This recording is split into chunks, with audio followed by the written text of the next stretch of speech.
స్తోత్రం. హల్లెలూయా. దేవుని పరిశుద్ధ వాక్య భాగం నుండి మత్తయి సువార్త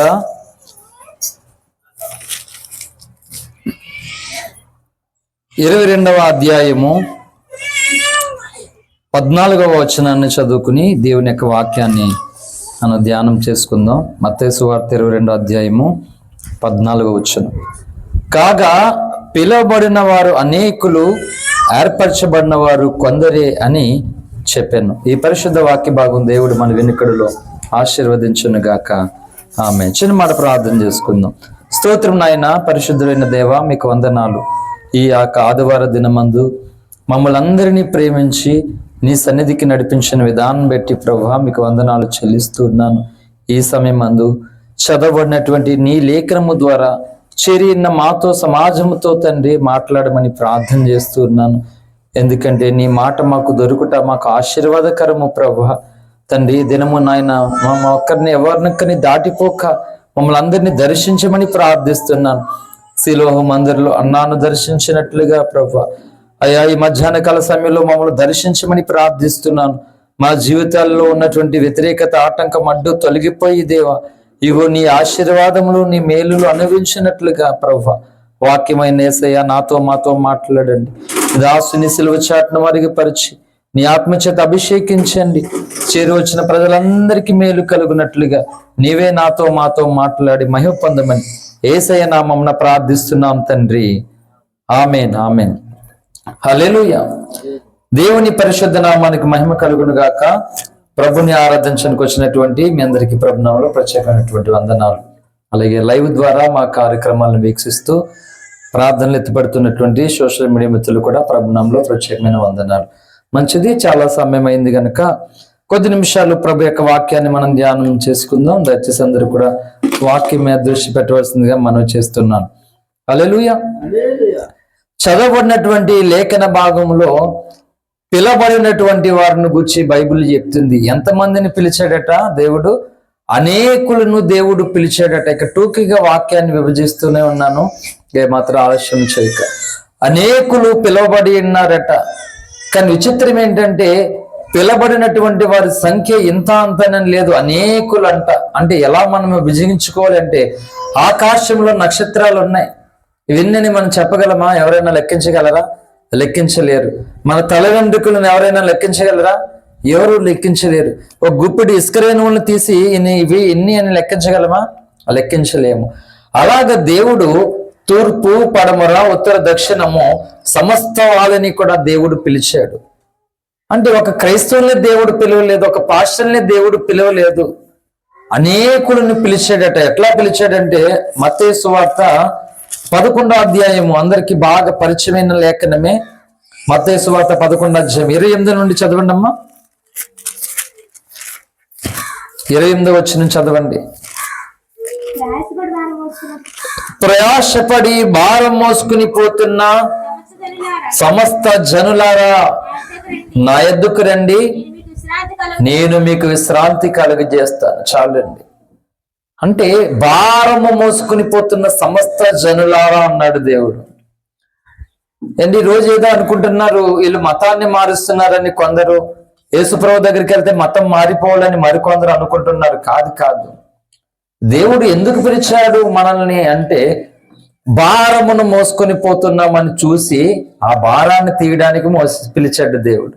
చాలా మంది అనుకుంటున్నారు మాకు ఏ భారము లేదండి, మేము బాగానే ఉన్నాము, హ్యాపీగా ఉన్నాం, ఆరోగ్యం ఉంది, అప్పు లేకుండా ఉన్నాం, ఏ శోధన ఏ సమస్య లేదండి, బాగానే ఉన్నామని చాలా మంది అనుకుంటున్నారు. నేను చాలా పుస్తకాలు చదివాను, బైబిల్ గ్రంథంతో పాటు చాలా భక్తుల జీవిత చరిత్రలు చదివి ఆ భక్తులు యేసుని ప్రేమిస్తున్నటువంటి విధానాన్ని, దేవుణ్ణి ఎలా వెంబడిస్తున్నారో అవి నేను చదివినప్పుడు నా జీవితం ఇలా ఉన్నది ఈరోజు. అంటే నేను ఒక సామాన్య పల్లెటూరులో పుట్టినటువంటి వాడిని, ఒక పేద కుటుంబంలో పుట్టినటువంటి వాడిని, ఇంకా రోగిగా ఉన్నటువంటి వాడిని నేను. కానీ ఈ భారము, ఈ ఆశ ఎలాగ కలిగింది నాకు అంటే ఆ భక్తులు దేవుణ్ణి వెంబడించేటువంటి విధానంలో వారి విశ్వాసము, వారి యొక్క నీతి, వారి నిజాయితీ ప్రాణము కంటే ఎక్కువగా ప్రేమించారు వాళ్ళు. అంటే అదేది ట్రాష్ కాదు, కొట్టివేసే అవకాశం లేదు. ఇంతలాగా ఎలా దేవుణ్ణి వెంబడిస్తారో ఒక వ్యక్తి, ఇంత బలహీనతలో దేవుణ్ణి ఎలా ప్రేమించగలరు? ఫర్ ఎగ్జాంపుల్ మీకు ఒక పుస్తకం చెప్తాను. డేవిడ్ బ్రైన్ హార్ట్ గారి జీవిత చరిత్ర లైవ్ లో రికార్డ్ అవుతుంది, ఇది గుర్తుపెట్టుకోండి. 29 సంవత్సరాల వయసులో చనిపోయాడు ఆయన. అంటే నాకంటే చాలా చిన్నోడు. డేవిడ్ బ్రైన్ హార్ట్ ఆయన పేరు. అంటే ఆయనకు క్షయ అనేటువంటి ఒక వ్యాధి ఉన్నది. శరీరం సహకరించదు ఆయనకి, బలహీనుడు చాలా. రెడ్ ఇండియన్స్ మధ్య ఎడారిలో సేవ చేశాడు ఆయన. పాస్టర్ కాదు, ఒక సువార్థికుడు ఆయన. ఆ ఎడారి త్రోవలలో అనేక ఆత్మలను స్వార్థ ద్వారా ఆయన కన్నాడు. ఆయన శరీరం ఆయనకి ఏమాత్రం సపోర్ట్ చేయదు. ఆయన రోజుకి 6 గంటలు ప్రార్థన చేసేవాడు. ఆయన పుస్తకాన్ని కూడా చదివాను నేను. నా జీవితాల్లో కూడా రోజుకి 6 గంటలు కొన్ని వందల రోజులు చేశాను. రక్షింపబడినటువంటి నేను రోజుకి 6 గంటలు, రోజుకి 6 గంటలే కాకుండా నైట్ అంతా కొన్ని వందల రాత్రులు పడుకోకుండా రాత్రంతా మెలకుగా ఉండి భోజనం మానేసి, ఎందుకంటే భోజనం చేస్తే నీరసం వచ్చి సొమసి వెళ్ళిపోయి బలహీనంగా ఉన్న మనం భోజనం చేసిన తర్వాత ఆటోమేటిక్గా మత్తు వచ్చేస్తుంది ఎవరికైనా కదా, మత్తు వస్తుంది, పడుకుంటూ పోతాం, అప్పుడు ప్రార్థన చేయలేం. అందుకని వ్యక్తిగతంగా ఇండివిజువల్గా మరణకరమైన నా శరీరంతో నేను నీకు ఎలా ఉపయోగపడగలను ప్రభువా? కన్నతల్లికి నేను ఉపయోగపడలేను, నీకు ఉపయోగపడలేను, ఎందుకు నా జీవితం? కనుక నన్ను ఎందుకు రక్షించుకున్నావు తండ్రి అంటే, ఎందుకు పనికి రాకుండా నేను ఉండడానికి కాదు, ఏదో కారణం ఉంది, నాకు అది తెలియపరచు తండ్రి. నేను ఇలా బ్రతకాలనుకోవడం లేదు, నాకు ఇష్టం లేదు ఇలా జీవించడం, కాబట్టి నాతో మాట్లాడేసాయని రాత్రులంతా నిద్రపోకుండా అందరూ పడుకుంటే లైట్ వేస్తే డిస్టర్బ్ అయిపోతారని లైట్ కూడా వేయకుండా చీకటిలో ఆ గోడ చాటున చేతులు అలా అనుకుని దేవుని సన్నిధిలో ప్రార్థన చేసేవాడిని. తెల్లవారిపోయేది. తెల్లారిన తర్వాత ఫ్రెష్ అప్ అయ్యి స్కూల్కి వెళ్ళేవాడిని, కాలేజీకి వెళ్ళేవాడిని. చాలా దేవుని సన్నిధిలో ఏడ్చేవాడిని. నేను చెప్పినాను, ఎంత ఏడ్చానో నాకు తెలియదు. అంటే రోగం కొరకు ఏడ్చాను, ఏడవడానికి నీళ్లు కూడా అయిపోయినాయి. కానీ దేవుడి పాదాలు నాకు దొరకాలి, దేవుని స్వరాన్ని నేను వినాలని చాలా కన్నీరు కార్చాను. తినవలసినటువంటి ఆహారం నా ముందు మంచిది ఉన్నా పక్కన పెట్టి కడుపు మార్చుకుని ఉపవాసాలు చేసి ప్రార్థన చేశాను. ఈ డేవిడ్ బ్రైన్ హార్ట్ తన జీవితంలో అనారోగ్యంతో ఉండి తక్కువ వయసులో చనిపోయినా గానీ అంత రోగిగా బలహీనంగా శరీరం సహకరించలేని ఆ వ్యక్తి దేవుని కొరకు ఎంతో ప్రయాణం చేసి ప్రతి ఉదయం నా వేకున ప్రార్థన చేసి ఎన్నో ఆత్మలు సంపాదించాడు. హల్లెలూయా. అంటే ఈరోజు మనము చేయలేము, మన వల్ల కాదు, నాకేమీ తెలియదు, నా వల్ల కాదు, నేను స్త్రీని, నేను పురుషుని, చదువుకోలేదు, నాకు ఆరోగ్యం లేదు, నాకు ఆస్తి లేదు అంటే ఏమీ జరగదు. అవన్నీ పెట్టాను, దేవుడి దగ్గర మెన్షన్ చేశాను అన్ని. ప్రభా నాకు ఆరోగ్యం లేదు, ఆస్తి లేదు, నా శరీరం నాకు సపోర్ట్ చేయదు, నేను నిలబడలేను, కానీ నీ కొరకు బ్రతకాలనుకుంటున్నాను, కొన్ని ఆత్మలు సంపాదించాలనుకుంటున్నాను, కనుక నా శరీరం నాకు అడ్డొస్తుంది ప్రభా, ప్లీజ్ హెల్ప్ మీ ఫాదర్, నాకు సహాయం చేయండి తండ్రి. నువ్వు సహాయం చేస్తే ఏదైనా జరుగుతుంది, ఎందుకంటే లేఖనాలు ఉన్నాయి, నేను నమ్ముతున్నాను వీటిని, నాకు సహాయం చేయ ప్రభు అని ప్రార్థన చేసేవాడిని. అలాగ రాత్రి మగలు ప్రార్థన చేసేవాడిని, బైబిల్ చదివేవాడిని. ఇలా ఒక్కొక్క భక్తుని దేవుడు చూపించాడు. అంటే వీళ్ళు ఇంత శరీర బలహీనతతో రోగిగా ఉండి రెస్ట్ తీసుకోకుండా ఎందుకు ఇంత ఆరాటము, ఆత్మలు సంపాదించాలి, దేవుని పని చేయాలని ఎలాగొచ్చింది? కానీ ఈ పుస్తకాలు చదువుతున్నప్పుడు నాకు ఆ మంట, రోషము నాలో పనిచేయడం జరిగింది. హల్లెలూయా. కనుక దేవుడు అందరినీ పిలిస్తే కొందరు అనుకుంటున్నారు మేము బాగానే ఉన్నాం కదా, మేమెందుకు రావాలా మతంలోకి అనుకుంటున్నారు. మతము కాదు ఇది రావడానికి, మానవుడు భారముతో ఉన్నాడు. అందుకే ఒక పుస్తకం జాన్ బెనియన్ గారని చెన్నై దైవజనులు, ఆయన ఎప్పుడో పాతకాల భక్తుడు చనిపోయాడు, ఆయన రాసిన ఒక పుస్తకం యాత్రికుడి ప్రయాణం. పుస్తకం పేరు ఏంటంటే యాత్రికుడి ప్రయాణం. మీరు నెట్లో గూగుల్లో యాత్రికుడి ప్రయాణం అని కొడితే చాలు మీకు ఆ బొమ్మ కూడా వచ్చేస్తుంది. యాత్రికుడి ప్రయాణం అనేటువంటి ఒక పుస్తకంలో ఏమని వ్రాయబడి ఉందంటే, భార్య పిల్లలు చక్కగా వైఫ్ అండ్ హస్బెండ్ పిల్లలతో కుటుంబం ఉన్నది, ఏ లోటు లేదు, బాగానే ఉన్నది. ఒకరోజు అతనికి దర్శనం జరుగుతూ ఉంది. ఆ దర్శనంలో తనకి అనారోగ్యం కానీ అప్పు కానీ ఏదీ లేకపోయినా ఒక భారంతో ఉన్నాడు ఆ వ్యక్తి. ఏంటి ఆ భారం అంటే, నేను బాగా బ్రతుకుతున్నాను, ఆరోగ్యం ఉంది, అన్నీ ఉన్నాయని అనుకుంటున్నాను, కానీ పాపం అనేటువంటి భారం నా మీద ఉన్నదా? అయ్యో ఈ పాప భారంతో నేను ఇలాగే చనిపోతే యమపురిలోనికి నేను వెళ్ళిపోతాను, నరకలోకానికి వెళ్ళిపోతాను, మరి దీని నుండి నేను ఎలా విడుదల పొందాలని అతడు ఏడుస్తూ ఉంటాడనమాట ఆ దర్శనంలో. హల్లెలూయా. చాలా బాధపడుతుంటాడు, ఏడుస్తుంటాడు. మనకి ఏడుపు వచ్చేస్తుంది అతను ఏడుస్తుంటే. చివరికి భార్య అర్థం చేసుకోదు, భర్తకి పిచ్చి పట్టింది అనుకుంటుంది, పిల్లల్ని కూడా దగ్గరికి చేరనివ్వదన్నమాట. అతడు ఎలాగైనా వైకుంఠానికి, ఆ పరలోక రాజ్యాన్ని చేరడం కొరకు, ఈ పాప భారం నుండి విడుదల పొందడం కొరకు నేను వెళ్తానంటారు. అప్పుడు దేవుడు తన దూత ద్వారా పరిశుద్ధ గ్రంథాన్ని ఇస్తాడు తనకి. ఆ వెళ్తున్నటువంటి మార్గంలో భయంకరమైనటువంటి దయ్యాలు, క్రూర జంతువులు తనకు ఎదురుపడి తను చంపేయడానికి వస్తే ఈ పరిశుద్ధ గ్రంథంను చేత పట్టుకుని తనకు తెలియకుండానే గొప్ప శక్తివంతుడైపోయి వాటిని ఎదిరించి ముందుకు వెళ్తుంటాడు అన్నమాట. అతను అంటాడు, ఈ భూమి మీద ఎంతో భారంతో ఉన్నాడని మానవుడు అనుకుంటున్నాడు. ఎన్ని అప్పులు ఉన్న వాళ్ళకి అప్పుల భారం ఎక్కువ కదా. అప్పులు వచ్చి ఇంటికి వచ్చి అడిగితే ఎలా ఉంటుందో ఆ బాధ నాకు తెలుసు. కాలేజీకి నేను వెళ్తున్నప్పుడు, డిగ్రీ చదువుతున్నప్పుడు కాకినాడలో ఉండి చదువుకునేవాడిని. రావులపాలెం నుంచి బస్సు వచ్చేది, ఆ ఒత్తిడి నుంచి అలా ఎక్కేసి వెళ్ళేవాడిని. మా పెద్దమ్మ వారి ఇంటికాడ ఉండేవాడిని. హైదరాబాద్లో అమ్మ వాళ్ళు ఉంటే అక్కడ నన్ను చూసి డబ్బులు అడిగేవారు. నన్ను తీసుకున్నటువంటి డబ్బులు అప్పటికే వడ్డీలు కట్టినా సరే కాలేజీకి వెళ్తున్నానని చూడకుండా బస్ స్టాప్ లో కూడా డబ్బులు అడిగిన వాళ్ళు చాలా మంది ఉన్నారు. ఎంతో ఏడ్చాను. అందుకే కిడ్నీ అన్న అమ్మి కొంత పైన తీర్చాలని చాలా ప్రయాసపడ్డాను. నేను ఉద్యోగం చేయాలని చాలా చదువుకున్నాను. చెప్తున్నాను, ఆ అనుభవం తెలుసు. అప్పుడు వాళ్ళు ఇంటి మీదకి వచ్చి వాళ్ళు ఎలా తిడతారు, ఎలా మాట్లాడతారో కఠినంగా అన్ని తెలుసు, అన్ని అనిపించాను. అంత కన్నీరు కార్చాను. అది ఎందుకు చెప్తున్నాను నేను ఈ విషయాలు అంటే, అప్పులు ఉన్న వాళ్ళకి అప్పుల భారమే చాలా ఎక్కువ. అనారోగ్యం, ఆ అనుభవం కూడా ఉంది. అది ఎంత భయంకరమైన బాధ కలుగుతుందో ఆ అనుభవం కూడా తెలుసు. అవమానాలు, నిందలు, బాధలు, సూటిపోటి మాటలు ఇవన్నీ కూడా అనుభవించాను. అంటే ఒక్కొక్కరు ఒక్కొక్క బాధతో ఎంత భారం పడతారో అన్ని బాధలు అనుభవించాను. అయితే నేను చెప్తున్నాను, వీటికంటే ఎక్కువమైన భావం మానవునికి ఏదైనా ఉన్నది అంటే అది దేవుణ్ణి గుర్తించకుండా చేయడమే, అది దేవుని యొద్దకు రాకుండా చేయడమే. అదే పాప భారము. ఈ పాప భారం మానవాళిని సృష్టించినటువంటి దేవుని దగ్గరకు రాకుండా చేసేస్తుంది. అందుకని మానవుడు నరకపాత్రుడు అయిపోతూ ఉన్నాడు. అందుకు దేవుడు భారము మోసుకుని పోతున్న సమస్త జనులారా నా వద్దకు రండి అన్నాడు. సరే, అప్పుల బాధ, అనారోగ్య బాధ ఉంది, ఓకే. అప్పులతోటి, అనారోగ్యంతో మనం ఇంకా బ్రతకలేమని ఎంతమంది ఆత్మహత్య చేసుకుని చనిపోలేదండి? చనిపోయలేదా? సినీ హీరో, చాలా అందమైనటువంటి హీరో, డియా భారతి అనేటువంటి ఒక హీరోయిన్ ఉంది. చిన్నప్పుడు కొంచెం ఫేమస్ హీరోయిన్ ఆమె. దాదాపు 7 అంతస్తుల భవనం మీద నుంచి దూకి చనిపోయింది ఆమె కదా. అంటే అందం ఉంది, ఆస్తి ఉంది, ఆరోగ్యం ఉంది, అయినా ఎందుకు ఆత్మహత్య చేసుకోవాలనుకుంటున్నారు? మానవులు ఉన్నటువంటి పాపము మానవుణ్ణి పట్టి నరకానికి తీసుకొని వెళ్ళిపోతుంది. Cine hero Uday Kiran and చక్కటి మంచి హీరో, మంచి ఫేమస్ గా ఉన్నాడు. ఆ సమయంలో పెద్ద హీరోలకి పోటీగా ఉన్నాడు. సడన్ గా ఆత్మహత్య చేసుకొని చనిపోయాడు. ఒక సినిమా తీస్తే కోట్ల రూపాయలు, కట్టుకోవాల్సిన బట్టలు కొద్దిగా లేదు, తినవలసిన ఆహారం కొద్దిగా లేదు, ఎక్కడికి వెళ్ళాలన్నా ఏ చేయాలన్నా సెకండ్లో చేసేయగలరు. అంటే ఇంత మంచి జీవితాలు ఉండి కూడా ఆత్మహత్య చేసుకోవాల్సిన అవసరం ఏంటంటే, ప్రతి మానవుని మీద ఒక భారము అనేది మోపబడి ఉన్నది. ఆ భారం నుండి మానవుడు విడుదల పొందలేక చివరికి ఎక్కడికి వెళ్తున్నాడంటే చావు దగ్గరికి వెళ్ళిపోతున్నాడు. ఆ చావులోనే చిక్కిపోతున్నాడు. ఏదో భారం నుండి విడుదల పొందాలనుకున్నాడు కానీ మళ్ళా చావులోనికి వెళ్ళిపోతున్నాడు మానవుడు. కనుక దేవుడు భారం మోసుకుని పోతా, అంటే పాపముతో అనేటువంటి భారం, ఆ యాత్రికుడు ప్రయాణం అనేటువంటి పుస్తకంలో అది అర్థమైంది.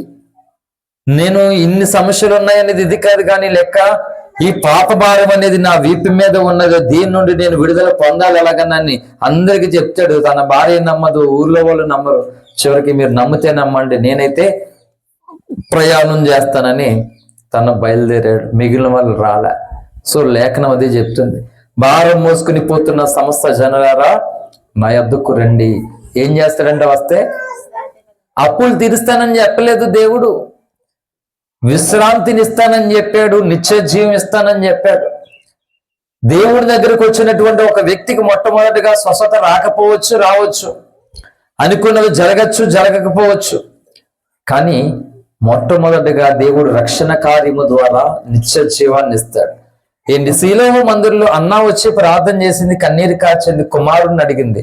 దేవుడు ఇచ్చాడు, ఇయ్యలేదా? ఇచ్చాడు. అంటే పర్టికులర్గా ప్రార్థన ద్వారా దేవుని సన్నిధిలో మోకరించి, ప్రభువా నువ్వే నాకు దిక్కు తండ్రి, వేరే దిక్కు లేదు నాకు అని దేవుని మీద ఆధారపడి ప్రార్థన చేసి కన్నీరు కాచిన బిడ్డ లెక్క కన్నీటిని దేవుడు జ్ఞాపం చేసుకుని వారిని ఆశీర్వదించాడు, అన్ని ఇచ్చాడు. బీజలాజరు ప్రార్థన చేసి ఉన్నాడా దేవునికి, దేవా నాకు ఆరోగ్యం ఇయ్యని, అయినా తనకి ఎందుకో దేవుడు ఇయ్యలేదు. పౌలు భక్తుడు కూడా అడిగాడు దేవుడిని కొరింథీ పత్రికలోను. పౌలు అన్నాడు, దేవుడు అన్నాడు నా కృప నీకు చాలును అన్నాడు. అంటే కొంతమందికి ఇచ్చాడు దేవుడు, కొంతమందికి లేదు. కానీ అందరికీ రక్షణ అయితే దేవుడు ఉచితంగా ఇచ్చాడు. హల్లెలూయా. ఈరోజు మన మూలవాక్య ప్రకారంగా త్వరగా ముగిస్తాను. అంటున్నాడు దేవుడు, పిలవబడిన వారు అనేకులట. అంటే తూర్పు నుండి, పడమర నుండి, ఉత్తరం నుండి, దక్షిణం నుండి అనేకులు దేవుడు పిలిచాడు. హిందువుల్ని పిలిచాడు, క్రైస్తవుని పిలిచాడు, సిక్కుల్ని పిలిచాడు, ముస్లింస్ పిలిచాడు, జైనులు చిక్కాడు, నాస్తికుని పిలిచాడు. అన్ని కులాల వారిని, అన్ని మతాల వారిని దేవుడు పిలిచాడు. రాకపోతే ఎవరు తప్పండి? రాలేని వాళ్ళ దేవుడితో తప్పు. రాకపోతే ఇంకా సింపుల్గా చేస్తాను ప్రజలకి. ఎండాకాలం ఎలాగో వచ్చింది, ఇప్పుడైతే వాటర్ ఆ ట్యాంకులు రావట్లేదు కదా, నీళ్ళ కార్లు వచ్చాయి కదా చిన్నప్పుడు ఎన్నాళ్ళను. అంటే ఆల్మోస్ట్ ఇప్పుడు ప్రతి ఊర్లో మనకు వాటర్ ట్యాంకులు కట్టారు. ఇది వరకు వాటర్ ట్యాంకులు లేవు. అప్పుడు ట్యాంకు బండ్లు, వెహికల్స్ వచ్చేయమాట, నీళ్ళ కార్లు నీళ్ళు వేసుకుని వచ్చేవి కదా. సో అప్పుడు ఎంతమంది ఉన్నాం అంతమందికి ఊర్లో పెద్ద ఏరియా అనుకో, ఈ సైడ్ వాళ్ళకి ఒక రోజు వస్తుంది, ఆ సైడ్ వాళ్ళకి అలాగా పొద్దుట ఒకరోజు సాయంత్రం ఇట్లా వచ్చేది మాట లిస్టుల ప్రకారంగా. అయితే సరే ఇంకా సింపుల్గా చేస్తాను. ఇప్పుడు ప్రస్తుతం ఎలాగన్నా రేషన్ దగ్గర తమ్మేసే తీసుకోవాలి కదా. వెహికల్ వచ్చింది, ఇగో రా నీ వెహికల్ వచ్చింది, ఇక్కడ ఉన్నానని చెప్తాడు వాడు. వస్తాడు, వాళ్ళు వెళ్తారు, తెలుస్తుంది, వెళ్ళిపోవడమే. మన కోసం వెహికల్ ఏమీ ఉండదు, మనం వెళ్ళిపోవాలి అంతే, దాన్ని తెలుసుకొని. అంటే వెళ్ళకపోతే మందు తప్పు కానీ వాడితే తప్పు కాదు. అలాగా దేవుడు అందరినీ పిలిచాడు. ఆ పిలుపు అర్థం కావట్లేదు జనాలకి. ఎప్పుడు అర్థం అవుతుంది తెలుసా? రాకడలో ప్రభు దగ్గర, ప్రభు భూమి మీదకి అతి త్వరలో రాబోతున్నాడు. ఇందాక చిన్నవసలో కూడా చెప్పాను, రాబోతూ ఉన్నాడు ఆయన భూమి మీదకి రాబోతూ ఉన్నప్పుడు భూమి మీద భయంకరమైనటువంటి శ్రమ వస్తుంది. క్రైస్తవానికి శ్రమ ఎందుకని సందేశం ఇందాక చిన్నవసలో చేసింది. నిజానికి అక్కడ శ్రమ కోసం ఎక్కువ చెప్పలేదు, కానీ శిష్యులు సైనికుడి కోసం చెప్పాను. ఇప్పుడు చెప్తున్నాను, ప్రభు రాకడ భూమి మీదకి వస్తూ ఉన్నప్పుడు దానికి ముందుగా 3.5 సంవత్సరాలు, అంటే 42 నెలలు భూమి మీద రకరకాలమైనటువంటి పరిస్థితులు జరుగుతాయి. కొన్ని మిడతలు ఉంటాయి, 5 నెలలు ఉంటాయి భూమి మీద.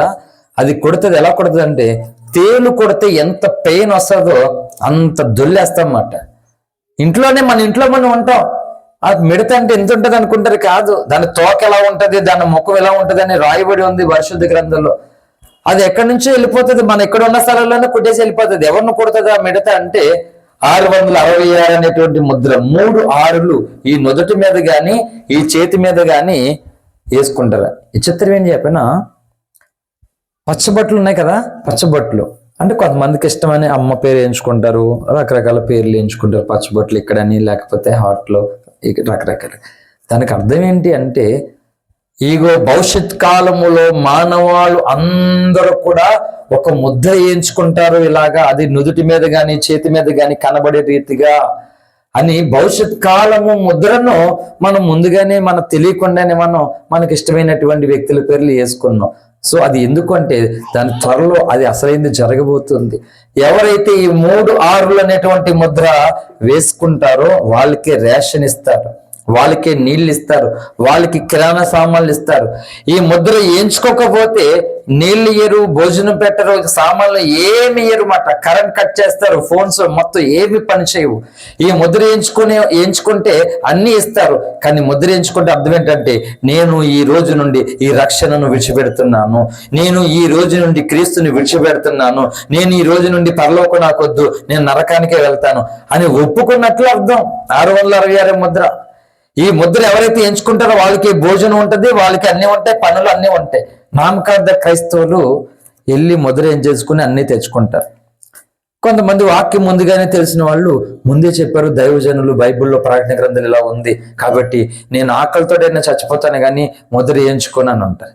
ఈలోగా మన ఇంట్లో నామకార్థమైన క్రైస్తవులు అటు ఇటు కానటువంటి వ్యక్తులు ఉంటారు. అలా అంటారు, ఇగో నువ్వు ఇంకా పుట్టక మునిపి నుంచి వెళ్తున్నారు చర్చికాళ్ళు, వాళ్ళు ఎంచుకుని ముద్ర తెచ్చుకున్నారు భోజనం, నువ్వు అంతకంటే భక్తురాలువా నువ్వు వాళ్ళకంటే భక్తుడు నువ్వు, అలాగే చచ్చిపోతావు నువ్వు, వెళ్ళి వేయించుకోవట్లేదా నువ్వు అని మనల్ని అవిశ్వాసంతో ఉన్నటువంటి వ్యక్తులు రకరకాలుగా మాట్లాడతారు.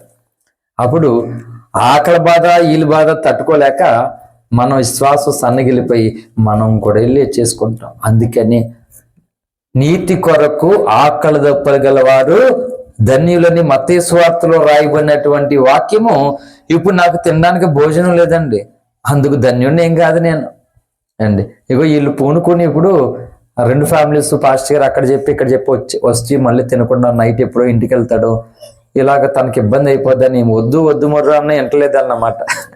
వినకుండానే క్యారేజ్ తీసుకొచ్చి చేస్తున్నారు. యాక్చువల్లీ చెప్తున్నాను కదా, దేవుణ్ణి ఆరాధించుకున్నప్పుడు నేను ఏమి తినను, ఒక్క వాటర్ తాగుతాను, నేను టిఫిన్ చేయను, మధ్యాహ్నం భోజనం చేయను, మళ్ళీ నైటు ఇంటికి వెళ్ళిన తర్వాత మేము వంట చేసుకోవాలి, ఇంకెంత టైం అన్నా పడుతుంది అన్నమాట. అప్పటి వరకు కడుపులో ఏముండవు. శుక్రవారం అయినా అంతే, ఆదివారం ఇంకొక శుక్రవారం చెల్లెళ్ళు వీళ్ళు ఉట్టిన వెళ్ళనివ్వట్లేదు, అన్నీ వచ్చాడు ఏదో టిఫిన్ ఏదో చేయాలని వీళ్ళు చేస్తాను, ఆదివారం వీళ్ళు చేస్తాను. మొత్తం మీద వస్తే నాకు కడుపు మాత్రం నిన్ను పంపిస్తున్నారు మీరు, థ్యాంక్ యూ. చెప్తున్నాను, ఎన్ని రోజులు ఆకలి దప్పులతోనే చేశాను నేను. ఎందుకంటే నా గమ్యం, నా గురి ఏంటంటే భోజనం చేయడం కొరకు దేవుని పని నేను వదులుకోలేను. ఎందుకంటే పాస్టర్ గారు ఎక్కడికైనా వెళ్ళాలనుకో, సపోజ్ టిఫిన్ చేసి వెళ్ళండి లేకపోతే భోజనం చేసి వెళ్ళాలంటే ఒకటే. టిఫిన్ చేయడం కొరకు ఇంత సమయం, భోజనం చేయడం కొరకు ఇంత సమయం నేను ఇయ్యను. నేను వెళ్ళిపోతాను కాబట్టి నేను వెళ్ళే ముందు రెడీగా ఉంటే కొంచెం తీసుకొని వెళ్ళిపోతాను, నేను తినేసేటట్టుగా 2 ముద్దలు పెట్టుకుని లేకపోతే కొంచెం ఏదో తీసుకొని. లేకపోతే నేను ఒక 5 నిమిషాలు ఉంటే అయిపోతుంది, 10 నిమిషాలు ఉంటే అయిపోతుంది అంటే ఆ 10 నిమిషాల నుంచి చాలా దూరం వెళ్ళిపోతాను. హల్లెలూయా. కాబట్టి పాస్టర్ గారు నీకే ముందే సిద్ధపడిపోయి 10 నిమిషాలు ఉండేది కాదు, ఆయన వెళ్ళబోయే ముందుగానే ముందుగా ఏం చేస్తే కడుపులో తిమ్మతి గారు వేసుకుని వెళ్ళిపోతారు. కాబట్టి నా ఆలోచన, నా ఆశ, నాకున్న భారం, సమయం తక్కువ ఉన్నది కాబట్టి కనుక నీతి కొరకు ఆకలి దప్పులు ధన్యులు అని రాయబడింది. ఏంటంటే ఇప్పుడు నేను భోజనం చేయలేదు అందుకు ధన్యుని కాదు, దాని అర్థం ఇక్కడికి కాదు. రేపొద్దు అంచె దినాల్లో రాబోతూ ఉన్నప్పుడు ఎవరైతే ఈ నీతి కొరకు ఆకలి దప్పులు కలిగారు ఉంటారో వాళ్ళు ధన్యులు. అందుకే ఏసావు మంచివాడిగానే ఉన్నాడు పరిశుద్ధ గ్రంథంలో, కానీ ఒక పూట కూటి కొరకు జ్యేష్ఠత్వపు హక్కును అమ్మివేసుకున్నాడట. ఒక పూట భోజనం కొరకు ఏం చేశాడు ఏసావు అంటే, ఎక్కడికో అడవికి వెళ్ళి వచ్చాడు, చాలా అలసిపోయాడు. వచ్చేసరికి తమ్ముడు మంచి కలగూర వంట వండుతున్నాడు, చిక్కుడికాయ మొత్తం అన్ని కలగూర వంట వండుతున్నాడు. అన్నగారికి ఆకలేస్తుంది, మంచి సువాసన వస్తుంది కూర వంటకం. తమ్ముడు నాకు ఆకలేస్తుంది, అర్జెంటుగా నాకు పెట్టరా అంటే, ఒట్టుని పెట్టేస్తాను ఏంటి అన్నాడు. ఒరే నువ్వేం కావాలో చెప్పుని అంటే, నువ్వు జ్యేష్ఠత్వం పక్క నాకు ఇచ్చేస్తావా అన్నాడు. చచ్చేలాగా ఉన్నాను, ఇది నాకెందుకు కాబట్టి తీసుకొని అప్పచెప్పేసారు నోటి మాటతోటి. ఆ జ్యేష్ఠత్వకు ఎలా వచ్చింది దానికంటే అతను పెద్దవాడుగా పుట్టడానికి దేవుడు పూనుకుంటే అది నోటి మాట ద్వారా భోజనం కొరకు అమ్మేశాడు ఈజీగా. అప్పుడు ఏమైందంటే, భ్రష్టుడైనను వ్యభిచారైనను ఉండునేమో చూసుకోమని దేవుడు తిరుగుతున్నాడు తను. అలాగనే సేమ్ ఈ దినాలలో ఏం జరుగుతుందో తెలుసా, పిల్లలు పాలు తాగేటువంటి పిల్లలు ఉంటే కుక్క పెట్టి ఏడుస్తారు, వాళ్ళు పాలు ఉండవు, భోజనం ఉండదు. అప్పుడు పిల్లలు ఏడుస్తుంటే తల్లులు తట్టుకోగలరా? తట్టుకోలేరు. వాళ్ళ ఆకలి నింపడానికి రకరకాల ట్రై చేస్తారు. కనుక అంచు దినాలలో ఏం చేస్తారంటే, పిల్లలు ఆకలి తీర్చాలన్నా వెళ్ళి ఆ ముద్ర ఎంచుకోవడానికి ఇష్టపడతారు కొంతమంది. జ్యేష్ఠత్వపు హక్కును అమ్మి వేసుకున్న భ్రష్టుడు అన్నట్లుగా కొంతమంది వాళ్ళ ఆకలి తీర్చడం కొరకు వీళ్ళ ఆకలిని తీర్చడం కొరకు ముద్ర ఏం చేసుకుంటారట, నరకానికి వెళ్ళిపోతారు వాళ్ళందరూ. హల్లెలూయా. అందుకే పిలవబడిన వారైతే అనేకులే పిలిచాడు. పెన్షన్ తీసుకోవడానికి చాటింపు వేస్తారు, ఆ పెన్షన్ పలానా సచివాలయంలో ఇస్తున్నారని, లేకపోతే కులాయి 3 రోజులు రాదని ఇలా చాటింపులు వేస్తారు. అందరూ వింటారు, అందరికి వచ్చేస్తాయి అన్నీ రావు. ఫస్ట్ తారీఖు వచ్చింది పెన్షన్ అని మేము కూడా వెళ్ళిపోతే మాకిస్తారా? మనకిస్తారు ఎవరు కదా. ఆ వయసు తగిన వాళ్ళకి, వాళ్ళ క్వాలిఫికేషన్ ఉన్న వాళ్ళకి ఇస్తారు, అందరికి ఇయ్యరు. అలాగా దేవుడు నిత్య జీవము, వైకుంఠాన్ని, పరలోకాన్ని, దేవుని రాజ్యాన్ని ఇవ్వడం కొరకు మానవాళిని పిలిస్తే ఈ పిలిపినటువంటి వ్యక్తులు ఇగో నువ్వు మా అల్లడి దేవుడు అని కదా, ఇలా అందరూ అనుకుంటున్నారు మా వాళ్ళు, కాబట్టి మేము రాము. నువ్వు మాదుగోలు దేవుడు అంట కదా, నువ్వు అమెరికా దేవుడు అంట కదా, నువ్వు రాము. ఇంకా క్రైస్తవుల దేవుడు ఆయన అని ఒక్కొక్కరు ఆయన పిలిపిని ఏం చేస్తున్నారు, ఈ విధంగా అనుకుంటున్నారు. కాబట్టి మళ్ళీ చిత్రంగా వీళ్ళు ఏమంటారు, వీళ్ళు చూడండి యేసుప్రభువు నమ్మపోతేనంటే నరకానికి వేసేస్తాడంట అని వీళ్ళు మాట్లాడుతున్నారు. అలా చెప్పిందా బైబిల్? అసలు నరకపాత్రలు అవుతున్నటువంటి మానవుల్ని రక్షించడానికి దేవుడు పిలిచాడు. నరకం నుండి తప్పించబడాలి మేము అనుకుంటే రండి, నో ప్రాబ్లం. మేము నరకానికి వెళ్ళినా పర్లేదు, ఎక్కడికి వెళ్ళినా పర్లేదు, మా ఇష్టం ఇలాగే ఉంటాయి అంటే నో ప్రాబ్లం. మేము ఎవరికి సువార్త ప్రకటిస్తున్నాము అని అంటే ఈ నిజము, ఈ వార్త, ఈ సత్యము తెలిసిన తర్వాత మేము నరకానికి వెళ్లకుండా స్వర్గలోకానికి, వైకుంఠానికి, భగవంతుడు ఉండే రాజ్యానికి మేము వెళ్ళాలనుకుంటున్న వారి కొరకు చెప్తున్నాం అంతే. మిగిలిన వారి మాటలు వినకుండా చెవులు గట్టిగా మూసుకోవచ్చు. లైవ్ లో కానీ, ప్రత్యక్షంగా కానీ, పరోక్షంగా కానీ ఉన్నవాళ్ళు ఏంటి, ఒకరు హిందూ మతంలో నుండి క్రైస్తవ మతంలోకి వస్తే నాకేమన్నా ₹1,00,00,000 కలిసి వస్తుందా? నా సమస్యలు తీరిపోతాయా? నా పోరాటం తగ్గుతుందా? నిత్య పోరాటమే దేవుని పని కొరకు.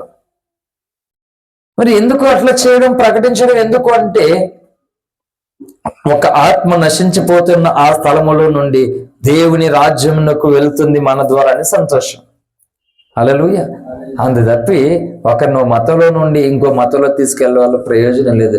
ఎవరు ఏ మతంలో ఉన్నారో ఆ మతంలోనే ఉండండి, కానీ ఆ మతముల నుండి నరకమును తప్పించుకునే మార్గం ఏదో ఆలోచించుకోండి.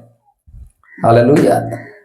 కనుక చాలా మంది అంటారు, ఈ యేసుప్రభువు నమ్ముకున్న వాళ్ళకి పరలోకం ఇస్తాడట, మిగిలిన వాళ్ళకి ఇవ్వడట దేవుడు అని మాట్లాడుతున్నారు, అవహేళన చేస్తున్నారు కొంతమంది.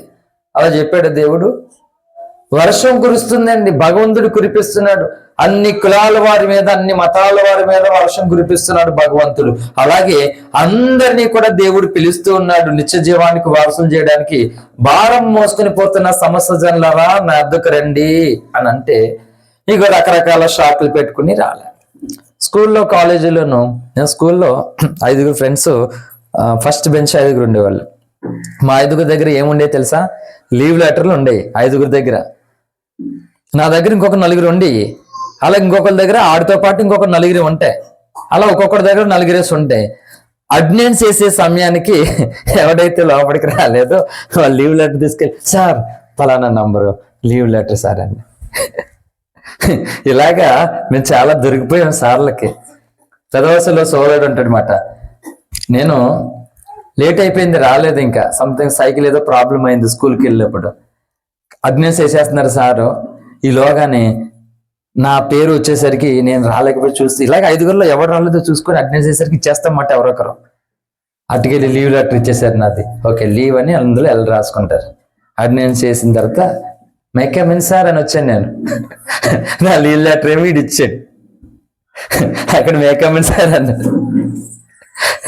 ఇచ్చిన లేపారు సారు. వచ్చిన బాగానే ఉన్నాడు. ఎందుకు లేట్ అయిందంటే మనం చెప్తాం లీవ్ లెటర్. ఇప్పుడు అందరి ముందు చదవడం, సారు లీవ్ లెటర్ వేసి ఏం చదువుతానంటే, మా అమ్మగారు చనిపోయినందువలన ఈ వ్యక్తి ఈ రోజు స్కూల్కి రాలేకపోతున్నాడు. శవం ఎక్కడ? ఏంటి వచ్చిందని కాదు, చచ్చిపోయిన వాళ్ళ మామ ఎక్కడ, వాళ్ళ మామ శవం ఎక్కడ? ఇలాగా అంటే అందరికీ నవ్వుగా పన్నీగా ఉంటుంది. అంటే వచ్చేసాం, కానీ వచ్చే ముందు ఏమైంది? ఇక లీవ్ లెటర్ ఉందన్నమాట. ఏరా మీరు ఏట్రా మీరు చేసేది ఇదా?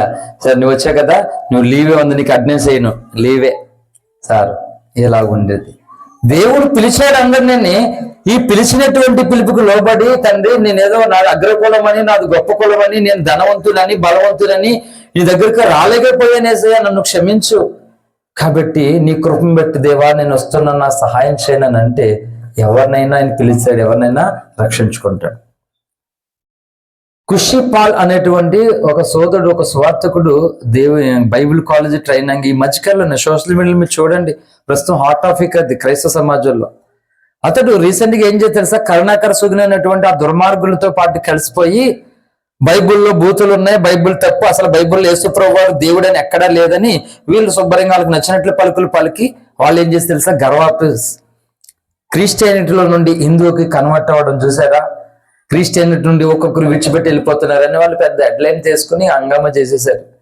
కొద్ది రోజులు అలచలేంది. ఇప్పుడు ఆ వ్యక్తి ఒక సాక్ష్యం ఇచ్చాడు రీసెంట్ గా, నిన్న మొన్న మొత్తం. ఏమనంటే, క్రైస్తవ సమాజమా నన్ను క్షమించండి, నేను చాలా ఘోరమైన తప్పు చేశాను. యేసు ప్రభు దేవుడు కాదని నా నోటితో పలికాను, బైబిల్లో బూతులు ఉన్నాయని అన్నాను. నేను కొంతమంది ఆ ప్రలోభాలకి ఇలాగైపోయి నేను అలా మాట్లాడాను, దయతో నన్ను క్షమించండి. యేసు ప్రభు వారు నన్ను దర్శించాడు, నేను ఉండలేను, ఆయన కొరకు బ్రతకాలనుకుంటున్నాను, నన్ను క్షమించండి అని 2 చేతులు జోడించి మళ్ళా క్రిస్టియన్లకు వచ్చేది. నేను ఒక మాట చెప్తున్నాను, తప్పు తెలుసుకుని వచ్చేవారిని దేవుడు త్రోసివేస్తాడా? త్రోసివేసే దేవుడు కాదైనా.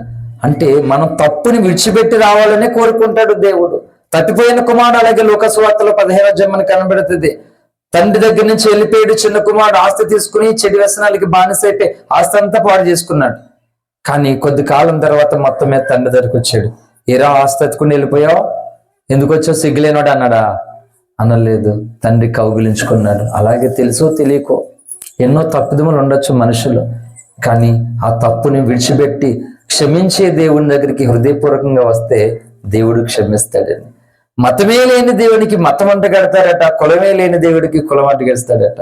హల్లెలూయా.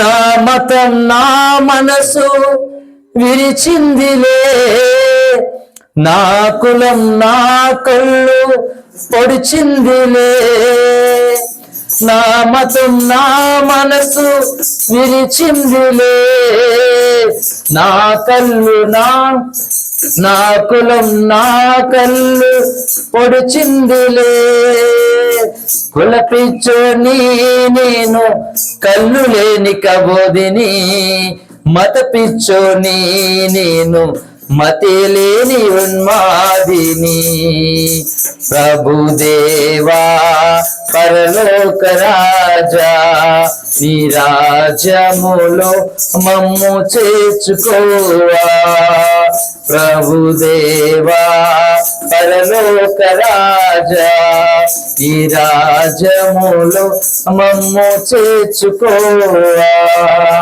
హల్లెలూయా. అంటే కొంతమంది వైఖరి ఎలా ఉందంట, కులం అనేటువంటి పిచ్చి కళ్ళు పొడిచేసింది, మతం అనే పిచ్చి మనసు విరిచేసింది మాట. కనుక నా కులం నా కళ్ళు పొడిచింది, నా మతం నా మనసు విరిచేసింది, ప్రభుదేవా నీ రాజ్యంలో నన్ను చేర్చుకోవా. సెలువులో దొంగ కూడా అదే ప్రార్థన చేశాడు కదా, ప్రభువా నీ రాజ్యంలో నన్ను జ్ఞాపకం చేసుకోవన్నాడు. ఒక దొంగని పట్టుకుని ప్రభు తన్నే దొంగని సెలువులో తీసుకున్నాడు, తన రాజ్యానికి అంగీకరించాడు. కనుక పిలిచాడు ఆయన. ఆ పిలిచినటువంటి పిలుపుకు చాలా మంది లోబడి దేవుని దగ్గరికి వచ్చిన ఉన్నారు, కొంతమంది లోబడకుండా దేవునికి దూరమైన ఉన్నారు. కాబట్టి ఈరోజు మనతో దేవుడు మాట్లాడుతున్న సందేశం ఏంటంటే, దేవుడు నిన్ను పిలిచాడు, నన్ను పిలిచాడు, మనందరినీ పిలిచాడు. అయితే అనేకులను పిలువబడ్డారు, దేవుడి దగ్గరికి వచ్చి బాప్తిజాలు పొందిన వారు కూడా ఉన్నారు, పిలువబడిన వారు. కానీ అల్టిమేట్ గోల్, అల్టిమేట్ విజన్ ఏంటి అంటే, ఏర్పరచబడిన వారు కొద్దిమంది ఉన్నారట. అది సంగతి. ఎందుకు నొక్కి నొక్కి నొక్కి నేను చెప్తున్నాను ఎంతసేపు అంటే, పిలిచేశాడు ఆయన, ఆ పిలుపు అందరికీ వినబడిపోయింది. కానీ చివరికి ఆ పిలుపుకు లోబడి ఎంతమంది ఉన్నారంటే కొద్దిమందే ఉన్నారట. హల్లెలూయా. కొద్దిమంది. ఎందుకు అంతమందిని పిలిచినప్పుడు కొద్దిమంది ఎందుకున్నారు? నేను ఇదే మూలవాకి ఈ సాలలో కూడా ఇది వరకు చెప్పాను, కానీ సబ్జెక్టు వేరు. నాకు తెలుసు బాగా, నేను ఎప్పుడు చెప్పాను నాకు గుర్తుంటుంది. నేను ఏ మూలవాక్యం చెప్పానో, ఏ సబ్జెక్ట్ చెప్పానో గుర్తుంటుంది. హల్లెలూయా. కొన్ని వందల ప్రసంగాలు చేశాను నేను. ఇంకా ఎన్నో ఎన్నో సంగతులు, చెప్పని సంగతులు ఎన్నో మిగిలిపోయినవి. హల్లెలూయా. అనేకులు దేవుడు పిలిచినప్పుడు కొద్దివారే ఎందుకున్నారని చెప్పండి. ఒక మాట అడుగుతాను నేను. ఊర్లో ఎవరో ఒక సావుకారు వచ్చి, ఒక ధనవంతుడు వచ్చి ఊరందరినీ అన్నాడు, ఊర్లో ఎంతమందికి అప్పులు ఉన్నాయో అందరూ అప్పులు తీర్చేద్దాం అనుకుంటున్నాను రండి అన్నాడు. ఆయన వచ్చి, నువ్వెవడరన్నా అప్పు తీర్చడానికని ఎవరన్నా అంటారా? కర్రట్టుకోండి, చేతులు వణికిపోతున్న ఒక ముసలాయన, ఒక ముసలాయి వచ్చి, అయ్యా నా అప్పు కూడా తీర్తావా అని వస్తాడు. హల్లెలూయా. ఎవరైనా వద్దంటారా? అప్పుడు అతన్ని క్యాస్ట్ అడుగుతారా? అతను మతం అడుగుతారా? ఏ ఊరయ్య అనేది తిండి ఎక్కువైపోయి మాకు ఇవ్వడానికి వచ్చాను ఎవరిని అడుగుతారా? మహానుభావుడు దేవుడు పంపించాడు. హల్లెలూయా. మహానుభావుడు దేవుడు పంపించాడు. ఎందుకంటే అందరూ అప్పులు తీర్చేద్దాం అనుకుంటే మాటలా అంటే, మరి యేసు ప్రభు వారు అంతకంటే గొప్ప పని చేయడానికి వచ్చాడు కదండి భూమి మీదకి కదా. అందుకంటే గొప్ప పని వచ్చాడు. అందరు అప్పు తీర్చేద్దామని వచ్చాడు ఆయన. ఏ అప్పు అని అంటే, పాపం వల్ల వచ్చు జీతము మరణం. మరణం, ఈ మరణంను అప్పు తీర్చడానికి వచ్చాడు ఆయన. మనం పొందవలసినటువంటి మరణం అంటే, మనం మరణం పొందితే, రెండవ మరణం పొందితే నరకానికి వెళ్తామని ఈ మరణము ఆయన మీద వేసుకుని ఆయనే మరణించి తిరిగి లేచి రాబోతూ ఉన్నాడు తీసుకెళ్ళడానికి. మొదటిసారి వచ్చేసాడు, పిలిచేశాడు ఆయన. ఎవరైతే ఆ పిలుపుకు లోబడి సిద్ధపడి కులము లేదు మతము లేదు, నేను మరణిస్తే నరకానికి వెళ్ళిపోతాను, ఈ మరణం నుండి నన్ను విడిపించడానికి ప్రభువే నా కొరకు మరణించి తిరిగి లేచి ఆయన రాబోతున్నాడని ఈ పిలుపుకు తగినట్లుగా ఎవరైతే లోబడి సిద్ధపడతారో వాళ్ళు రెండో రాకల్లో ఎత్తబడతారు, మిగిలిన వారు ఎత్తబడరు. ఏడుపును పండ్లు కొడుకుట వినబడే స్థలంలోనికి వెళ్ళిపోతారు. కాబట్టి ఏర్పరచబడిన వారు కొద్దిరే అంట. ఎందుకు కొద్దిమంది ఉన్నారు చెప్పాను. నేను అన్నాను అప్పు తీర్చేస్తానంటే ఎవరైనా ఉంటారు, అందరూ వస్తారు కదా. మరి దేవుడే పిలిచినప్పుడు కొద్దిమంది ఎందుకున్నా చెప్పండి. అనిపించింది ఎప్పుడైనా మీకు? దేవుడే పిలిస్తే కొద్దిమంది ఎందుకు ఉండాలి, ఎక్కువ మంది ఉండాలి? కానీ మనిషి పిలిస్తే కొద్దిమంది ఉండాలి, దేవుడు పిలిస్తే ఎక్కువ మంది ఉండాలి. కానీ కొద్దిమందే ఉన్నారంట. ఎందుకు? ఆన్సర్ బైబిల్లోనే ఉంది, చూడండి. ఈ చెప్పి ముగించేస్తాను. మత్తయి సువార్త 7వ అధ్యాయం 13-14 కలిసి వచ్చిన చదవండి త్వరగా.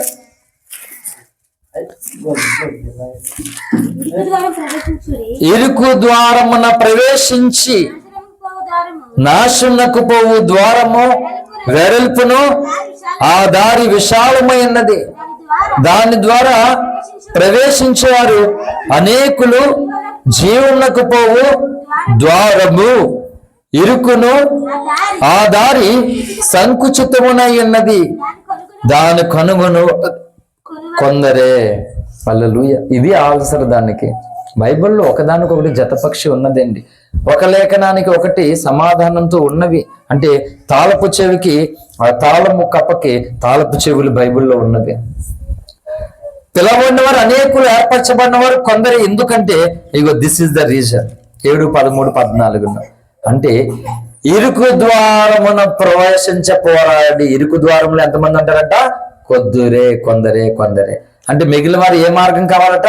విశాలమైనటువంటి మార్గం కావాలి. ఏంటి ఇప్పుడు మా ఇంటి దగ్గర నేను ప్రార్థన చేసుకునే ప్లేస్, ఇంత చిన్న ప్లేసులో మోకాళ్ళు వేస్తాను. గవాన్ని ఎవరైనా వచ్చి డోర్ టప్ మంది వేసారనుకో నా ఎండిపోసి ఇరిగిపోతుంది. చిన్న ప్లేసులో అలాగే మోకాళ్ళు వేస్తాను. ఈలోగా పాప ఏడిచింది అనుకో, వేసుకుని భుజం వేసుకుని అక్కడే ఉదయం కూడా అంతే నిలబడి ప్రార్థన చేసుకున్నా. అంటే చర్చిలో వేరే రూమ్ లో ప్రార్థన చేసుకోవాలంటే ఈ విధంగా ఉంటుంది. చర్చిలో అందరూ వచ్చేస్తారు, మామూలుగా కూర్చుంటారు. అందరూ వచ్చినప్పుడు బంధుగుండి నేను ఒక్కడిని ఏకాంతంగా రూమ్ లో చేసుకుంటాను. చర్చిలోకి వెళ్ళి ఇంటికాడ అందరూ కూర్చుంటారు కదా, అందువల్ల చేసుకొని లోపలికి వెళ్ళి. నైట్లో అయితే అవుతుంది, పగలైతే అవ్వదు. అంటే చిన్న హైదరాబాద్ వెళ్తే మా చెల్లివండి దగ్గర ఇది మిషన్ ఉంటది, గోడ, ఆ చిన్న సందులో మోకాళ్ళు వేసి, అసలు అందులో నేను ఉన్న సంగతి చూస్తే కానీ ఎవరికి తెలియదు. అందులో చిన్న దాంట్లోనికి దూరిపోయి మోకాళ్ళేసి ప్రార్థన చేసుకుంటాను తులసి వాళ్ళ ఇంటికాడ హైదరాబాద్లో.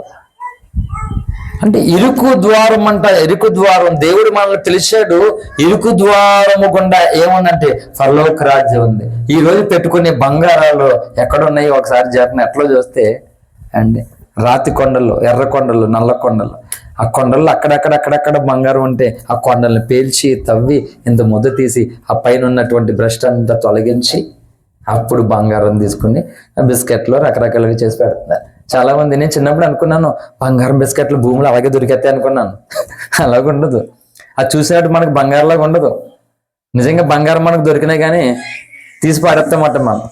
అది బంగారం అని తెలియక ఆ బంగారాన్ని కరగదీసి అందులో ఉన్నటువంటి ఆ బ్రష్ అంతా తీసేసి దాన్ని కరగబోసి పోత పోసి బిస్కెట్ల రూపంలో లేకపోతే రకరకాలుగా చేసుకొని అవి ఎక్స్పోర్ట్ చేస్తుంటారు. అప్పుడు మనకి చైన్ కావాలితే చైన్, రింగ్, ఏం కావాలితే అవి కంసాలు అందరితో తయారవుతుంది. కనుక ముందే బంగారం బిస్కెట్లు దొరకవు భూములు. బంగారం ముద్దు మాట. హల్లెలూయా. కనుక అది ఎక్కడ ఉంటుంది, ఎక్కడ పడితే అక్కడ దొరికేస్తుంది. ఎలాగా? అలాగనే దేవుని మార్గం ఎలా పడితే అలాగే జనాలకి అర్థం కావదు. ఇరుకు కలిగినటువంటి పరిస్థితుల్లో మన మీదకు వచ్చినప్పుడు ఆ ఇరుకు ద్వారంలో దేవుడు మనకి ప్రత్యక్షం అవుతాడట. హల్లెలూయా. కనుక అందరికి ఏం కావాలంటే ఏ కష్టం వద్దు, ఏ బాధ వద్దు, సేఫ్ కావాలి, హ్యాపీగా ఉండాలన్నమాట. జనాలు లగ్జరీగా ఉండాలన్నమాట, సుఖంగా ఉండాలనుకుంటున్నారు. ఏంటి ఆ విశాలమైనటువంటి మార్గంలో అనేకులు వెళ్ళిపోతున్నారు, త్రాగుచూ తిరుగుతూ తినచ్చు ఇష్టానుసారంగా. కనుక అది ఎక్కడికి పోతుందంట? ఆ దారి నాశనానికి తీసుకెళ్ళిపోతుందంట. కనుక ఇరుకు మార్గంలో వెళ్ళేటువంటి వారు కొద్దిమంది ఉన్నారంట. ఇది ఎక్కడ తీసుకెళ్తుంటే జీవమునకు తీసుకెళ్ళిపోతుంది. అది మాట. కనుక కొంతమందికి దేవుని దగ్గరికి రావడం ఎందుకు ఇష్టం లేదు అని అంటే, మరి దేవుడి దగ్గరికి వస్తే అబద్ధాలు ఆడకూడదు కదా, దేవుడి దగ్గరికి వస్తే పాపం చేయకూడదు కదా, తాకూడదు కదా, దొంగతనాలు చేయకూడదు కదా. అంటే దేవుడి దగ్గరికి రావాలని ఉంది, కానీ ఇవన్నీ మానవ ఇష్టం లేక రావట్లా. అది సంగతి. అంటే ఈ విశాలమైనటువంటి మార్గంలో తాగాలి, తిరగాలి, ఇష్టం వచ్చినట్లు బ్రతకాలి. మరి ఇరుకు ద్వారం అంటే వదలాలి, అన్ని వదలాలి. నోటికి అబద్ధాలు, బూతులు, ఇతర ఇతర అన్ని రానివ్వకూడదు. అవన్నీ హేయమైనవన్నీ విడిచిపెట్టాలి. పరిశుద్ధమైన మార్గంలో నీతిగా ఉండాలి. నీతిగా ఉన్నందుకు రకరకాలుగా అంటారు. ఒక పెద్ద భక్తుడు వచ్చాడు, భక్తురాలు వచ్చాడు అని రకరకాల మాటలు అనిపించుకోవాలి. అందుకని అనేకులు పిలువబడినటువంటి వారు కులం కోసం, మతం కోసం, ఉద్యోగం కోసం, వ్యాపారం కోసం, అదని ఇదని ఏం చేశారు తెలుసా? వాళ్ళు వదిలేసి వెళ్ళిపోయారు. కొంతమంది నిలబడ్డారు. యేసు కొరకు చావనైనా చేస్తాను కానీ నేను ఇది విడిచిపెట్టను అని తెగించి ఉన్నారన్నమాట. వాళ్ళకి అడ్డులు, ఆటంకాలు అనేక కలిగే, కానీ దేవుని రక్షణ భాగ్యం ఆ ఇరుకు ద్వారంలోనే దేవుడు ఏర్పాటు చేశాడు. కాబట్టి ముగిస్తున్నాను నేను, ఇంకా బైబిల్ క్లోజ్ చేసుకోండి. అనేకులను దేవుడు పిలిచాడు, కానీ ఏర్పరచబడిన వారు కొందరే. ఎందుకంటే ఈ అంచకాలంలో నేను చెప్తున్నటువంటి ఈ సంభవాలు త్వరలో ఈ భూమి మీద జరుగుతున్నప్పుడు 666 ముద్ర అమల్లోనికి వచ్చినప్పుడు డబ్బులు కనబడు. ఇప్పుడు ఎవరు ఏ పనికి వెళ్ళినా త్వరలో డబ్బులు కంటికి కనబడు, ప్రింటింగ్ చేయబడవు డబ్బులు. ట్రాన్సాక్షన్ అంతా. నువ్వు పనికి వెళ్తావు, నీ అకౌంట్కి డబ్బులు వస్తాయి. నువ్వు వెళ్ళి సామాన్లు తీసుకోవాలనుకో, సపోజ్ ఈ 666 ముద్ర కోడ్ కావాలి ఫస్ట్. ఈ కోడ్ లేకపోతే వెళ్ళి అవతలకని తోసేస్తారు అడుక్కునే వాళ్ళలాగా నిన్ను నన్ను. ఈ 666 ముద్ర వేస్తేనే అప్పుడు వాళ్ళకి సామాన్లు ఇవ్వబడతాయి. వేసుకుంటే రక్షణను పోగొట్టుకున్న ఒక యాషావు లాగా, ఇస్కరేతు యోధలాగా, ఒక బిలాము లాగా, కయీన్ లాగా నరకపాత్రులు అయిపోయేటువంటి ప్రమాదము ఉన్నది. వేసుకోకుండా ఉండాలి అంటే నీతి కొరకు ఆకలి దప్పులు కలిగినటువంటి వారు ఉండాలి. అందుకే ఆ దినాలలో చాలా మంది చావు వెతుకుతారంటే కానీ దొరకదు. చిత్రం ఏంటంటే ఈ 666 ముద్ర ఎవరైతే వేసుకుంటారో వాళ్ళని కొడతాయి తేళ్లు. మరి బాగా తిన్నారు కదా, కక్కేదాకా శుభ్రంగా ఈ తేళ్లు, ఈ మిడతలు వాళ్ళనే కొడతాయి. ముద్ర ఎంచుకోలేని వాళ్ళని ఎవరిని కొట్టం. కారణం ఏంటంటే దేవుడే మనల్ని కాపాడుకుంటాడు అన్నమాట. అందుకని ప్రకటన గ్రంథంలో ఒక మాట ఉంది, చివరి మాట చదవండి, 3:10 చదవండి. ప్రకటన గ్రంథం ముగిస్తాను. ప్రకటన గ్రంథం 3వ అధ్యాయం 10వ వచనం. నీవు నా ఓర్పు విషయమైన వాక్యమును గైకొంటివి గనుక భూనివాసులను శోధించుటకు లోకమంతటి మీదకి రాబో శోధన కాలంలో నేనును నిన్ను కాపాడుదును. హల్లెలూయా. ఫిలదెల్ఫియా సంఘముతో దేవుడు మాట్లాడుచున్నటువంటి మాట. ఎవరైతే దేవుని విషయమైన, ఓర్పు విషయమైన వాక్యమును గైకుంటారో, పాటిస్తారో వారినంట ఈ భూనివాసులందరూ శోధింపబడుతున్నటువంటి కాలంలో దేవుడు వారిని కాపాడతాడట. అందుకని మనము పిలువబడ్డాము, అంత మాత్రమే కాదు, ఆ పిలుపునకు తగినట్లుగా విధేయత కలిగి, వినయము కలిగి, లోబడి, పరిశుద్ధత కలిగి, మారు మనసు కలిగి దేవునికి మనం అప్పగించుకున్నప్పుడు ఏర్పరచబడినటువంటి గుంపులో కూడా మనం ఉంటాం. హల్లెలూయా. ప్రపంచముగా అన్ని సంఘాలలో ఉన్నటువంటి వారందరినీ కూడా దేవుడు ఏర్పాటు చేసుకుంటాడు. అందులో కొంతమంది విడవబడతారు, కొంతమంది ఎత్తబడతారు. ఎత్తబడిన వారు ఎవరంటే పిలుపుకు తగినట్లుగా నడుచుకుని ఈ ఇరుకు మార్గమైనను దేవుని కొరకు అవమానాలు, నిందులు, కష్టాలు వచ్చినా సరే ఇగో వాక్యం ముందే చెప్పింది కాబట్టి నేను దేవునికి విరోధమైనటువంటి వాటిని నేను మ్రొక్కను, వాటిని నేను తినను, దేవునికి నచ్చలేనటువంటి పనులను నేను చేయనని తమ జీవితాలు కాపాడి ఇరుకుగా అంటే అబద్ధాలు ఆడి ఇష్టానుసారం జీవితే బోల్డ్ అన్నీ వస్తాయి. కానీ అవేమి లేకుండా యథార్థంగా నీతుకుంటే అన్ని ఆగిపోతాయి. అయినా సరే ఆ ఇరుకులోనే నువ్వు ఉండడానికి, ఇరుకు ద్వారంలోనే దేవుని కొరకు నిలబడ్డాను పూనుకుంటే దేవుడు నిత్య జీవునకు వారసురాలను చేస్తాడు. హల్లెలూయా. కనుక ఏర్పాటు చేయబడినటువంటి వారు కొద్దిమందే. అందులో మనం ఏం చేయాలంటే నేను ఉండాలి ప్రభువా అని నువ్వు ప్రార్థన చేసుకోవాలి. నువ్వు ఉండాలి, నేను ఉండాలని. కనుక నాకు అన్నీ తెలుసు, బోలు విషయాలు తెలుసు అని అంటే దేవుడు అన్నాడు, అక్రమం చేయవాళ్ళ నాది నుండి పోండి, మీరు ఎవరో నాకు తెలియదు అన్నాడు మాట. కనుక అన్ని తెలుసుకున్నంత మాత్రం దేవుడు రప్పించుకోడు, కానీ పాటించడం వలనే. హల్లెలూయా.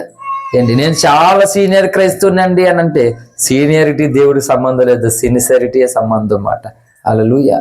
ఎన్ని కథలు తెలిసినా, ఎన్ని సంగతులు తెలిసినా దేవునికి చోటు ఇవ్వకపోతే, మారు మనసు పొందకపోతే, పరిశుద్ధత లేకపోతే పరలోక రాజ్యానికి మన వారసులము కాలేము. అందుకని ఈ పరిశుద్ధ గ్రంథాన్ని మనం చదవాలి, ఇందులో ఉన్న సంగతులను మనం తెలుసుకోవాలి. దీని కొరకు భక్తులు వారి గ్రంథాలలో ఏమి రాశారు ఇవన్నీ కూడా మనకి విశ్వాసం పెరగడానికి, ఈ ఇరుకులో దేవుణ్ణి ఎలా వెంబడించాలో, కష్టాలు నష్టాలు వచ్చిన దేవుణ్ణి దూరం కాకుండా దేవునికి ఎలా దగ్గర అవ్వాలో ఈ పుస్తకంతో పాటు, బైబిల్ గ్రంథంతో పాటు ఇతర భక్తుల పుస్తకాలు మనకు అవసరం, వాళ్ళ జీవితాలు అవసరం. అందుకని దేవుడు మన జీవితాల్లో కొన్ని సాక్ష్యాలు మనకి ఇవ్వడం కొరకు మనల్ని నలగొట్టాడు, పౌలులాగా ముళ్ళు పెట్టాడు దేవుడు, లాజర్ లాగా కొంత శోధనను మనకి అనుమతించాడు. ఆ కష్టాలలో, ఆ నష్టాలలో, ఆ అవమానాల్లో, బాధల్లో దేవభక్తి సాధన చేసేటువంటి వారు ఏరు అని షడ్రక్ మేషక్ అభిజ్ఞాగోలు మొక్కమంటే మొక్కరా, ఆ ప్రతిమకు మొక్కలేదు. మొక్కలేనందుకు ఏం చేశాడు? అగ్నిగుండానికి వేశాడు. కానీ దేవుడు కాలిపోనిచ్చాడా? వాళ్ళు తప్పు చేసేయలేదు కదా అగ్నిగుండంలోనికి. దేవుని మహిమ కొరకు, దేవుని కొరకు వాళ్ళు వేయబడ్డారు, కానీ దేవుడు వాళ్ళని కాలిపోనివ్వలేదు. అలాగే ఈ అంచె దినాలలో మన విశ్వాసాన్ని కూడా మనం అలా కాపాడుకుంటున్నప్పుడు మనల్ని ఎవరు ఏం చేయాలనుకున్నా సరే దేవుడు మనల్ని ఆ శిక్షలోనికి అప్పగించడు. ఆ శత్రువుల కోటలో నుండి, ఉచ్చుల నుండి ప్రభువే మనల్ని కాపాడుతాడంట. కాబట్టి ఈ రోజు దేవుడు పిలుస్తూ ఉన్నాడు. అలా పిలిచినటువంటి మనము రక్షింపబడిన మనం దేవుని సన్నిధికి రెగ్యులర్ గా మనం వెళుతూ దేవుడిని ఆరాధిస్తూ ఆయన సన్నిధిలో ఆయన చిత్తానుసారంగా మనం కనిపెట్టినప్పుడు ఖచ్చితంగా ఆ ఏర్పాటు నొందినటువంటి భక్త సమాజంలో నిన్ను నన్ను దేవుడు పెట్టుకుంటాడు. అట్టి కృప పరిశుద్ధాత్మ దేవుడు మనందరికీ అనుగ్రహించి తన రాజ్యానికి వారసులు చేయనుగాక. ఆమేన్. Thank you. అందరికీ వందనాలు. ప్రార్థన చేసుకుందాం. అందరూ కూడా తలలు